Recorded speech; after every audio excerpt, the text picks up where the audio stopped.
તો બસ માતાજી નિવેદ થઈ ગયા. હવે ધીરે ધીરે અમારા આખા જે પાયા પરિવાર છે ને બધા ધીરે ધીરે નિવેદ કરવા આવશે. તો આપણો વારો છે પાણીનો. એ વારો છે તો જ રવાય એને કે દે.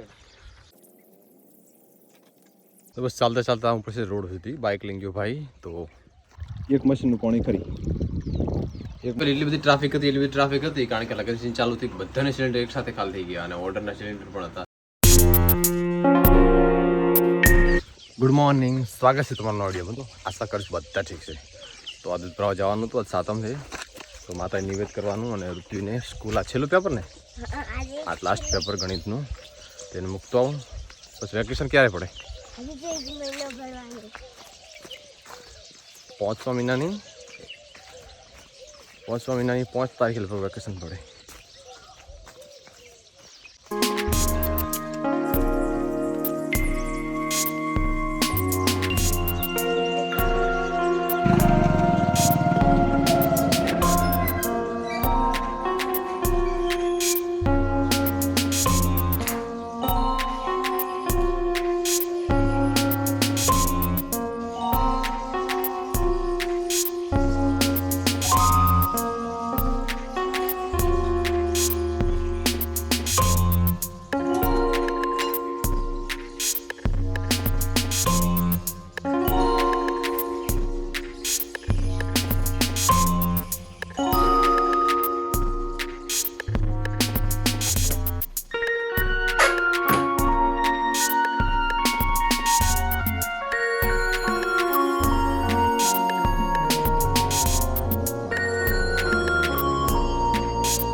આ તિથિ નિમિત્તે જેટલું આવે ને દૂધ બધું પૂજારીનું આ એમની બેન મૂકી ગયા.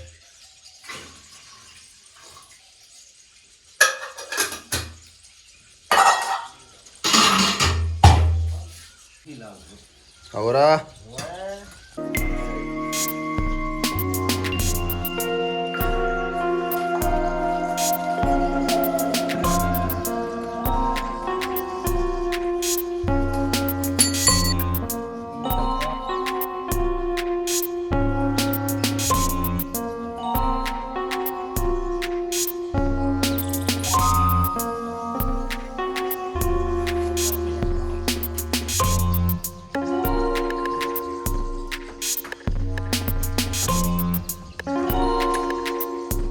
તો બસ માતાજી નિવેદ થઈ ગયા. હવે ધીરે ધીરે અમારા આખા જે પાયા પરિવાર છે ને બધા ધીરે ધીરે નિવેદ કરવા આવશે. તો રમેશ થોડાક લાકડા મેલી દે અંદર તો શું જળ્યા કરે એમને. આ બધું પડી ગયું હતું, બધું બહાર નાખ્યું ને નવું ફરીથી કર્યું કારણ કે માતાજીનું મંદિર છે એટલે બેહવા દઉં ને જૂના કર. હવે લગભગ જૂનું કર તો છે જ નહીં, આખા વાહમાં એક બે છે તો ભલે ચાની કંગુ તો દેવા એટલે.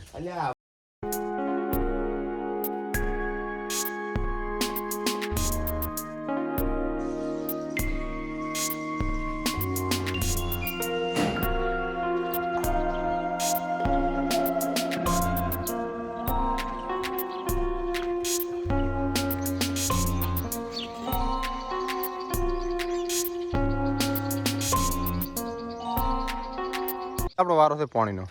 એ વારો છે તો જ રવાય એને કે દે. તે હમણાં ફોન કરો દેશો પાછું રબડી પાથરે તો હા બાદ પાણી મેલા પડો ને પાપા આવે અહીંયાથી ચાલુ કરી નાખો. અહીંયાથી ઓલો અધૂરો ચેરો રહ્યો ને બાકી અડધો રહ્યો ખબર નહીં કરતા હશે.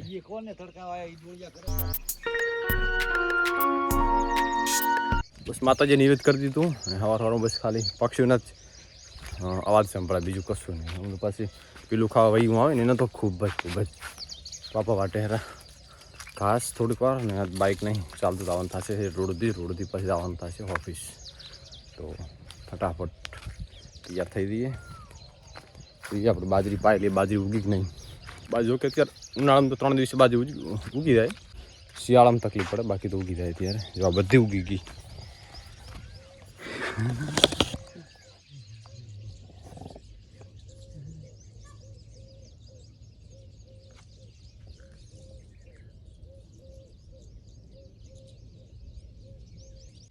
પાણી બંધ થતા થતા 1-2 પાણી આવી જાય ને તો બધી આવડી થઈ જશે. તો ભેંસો માટે વળી એકાદ મહિનો ઘાસચારો નીકળી જશે. ધીરે ધીરે આઈડિયા પણ પૂરા થવા આવ્યા. લાસ્ટ હવે 1 કે 2 વેણા આવશે પછી પૂરા. આખું ખેતર હર્યું ભર્યું હોય ને ઘાસચારાથી, પાકથી, લીલોતરીથી તો એકદમ મસ્ત લાગે. બાકી તો સૂકું તો કે ઢેફા પડ્યા હોય.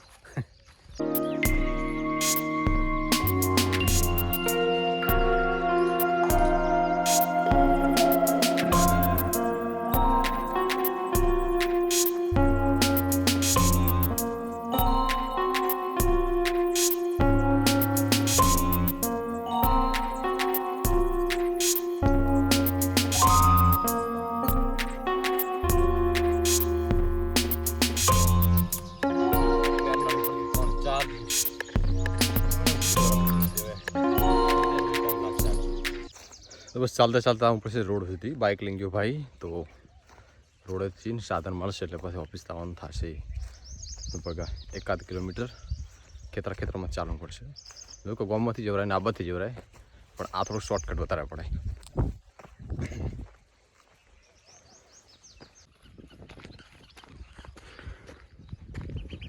તો આ ધીરું ભાજીને બાજરી કરી તો બાજરી છે ડોડા પેટાઈ છે. અને આ તો કેનાલમાં પાણી પણ છે. કદાચ આ નાની કેનાલનો વારો હશે તો આવ્યું. એક મશીનનું પાણી ખરી, એક મશીન ચાલે. અત્યારે એક મશીનનું પાણી આવે ખરું. તો કોઈ ચાલુ કરવું હોય તો ગોથવા મશીન ચાલુ થાય ખરી, પણ 10 કલાક સુધી ચાલે, 2 કલાક સુધી ચાલે, બંધ થઈ જાય ખરી. કારણ કે એવો દિવસ શું કે એટલે આગળ મશીન ચાલુ થઈ જાય, આ બાજુ પાણી કપાઈ જાય.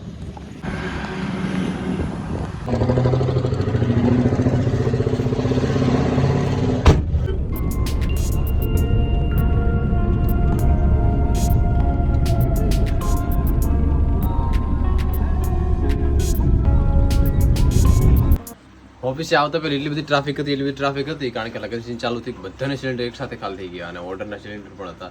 તો બધાની ટ્રાફિક ખતમ કરી, ગાડીઓ મોકલી 3-4 અને બધું કમ્પ્લીટ કરી દીધું. વાગ્યા છે 2 અને આ ગરમી પડે રહી, વાદળા છે તો મસ્ત મજાનું કુલર ચાલુ છે, પંખા ચાલુ છે તો ઠંડી હવા આવે રહી. અને બધું કામે લાગી જઈએ. ગાડી બીજી વાર ફરીને રવાના કરી દીધી. કુલર ચાલુ કરું કારણ કે અવાજ આવતું તો ખૂબ.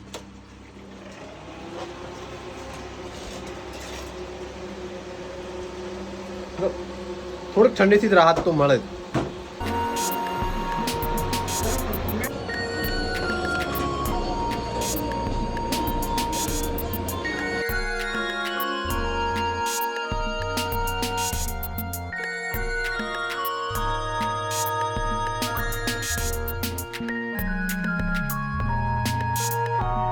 તો બસ ઓફિસથી ઘરે આવ્યો, બાઇક લઈ ગયો હતો નહોતો એમને ફરતા સાધનમાં આવ્યો ને હવે બસ જમી લીધું ને હવે મશીને ડીઝલ નાખવા લાવવાનું છે. રાતે બાજરીમાં પાણી આવશે તો ડીઝલ નાખીને આવતો રહું.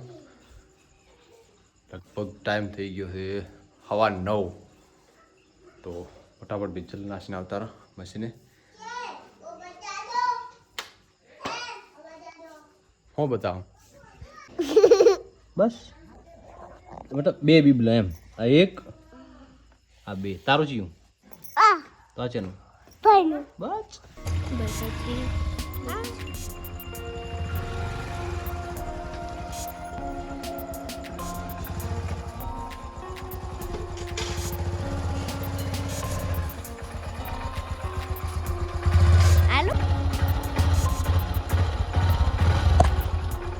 જાણ કરો ને. હા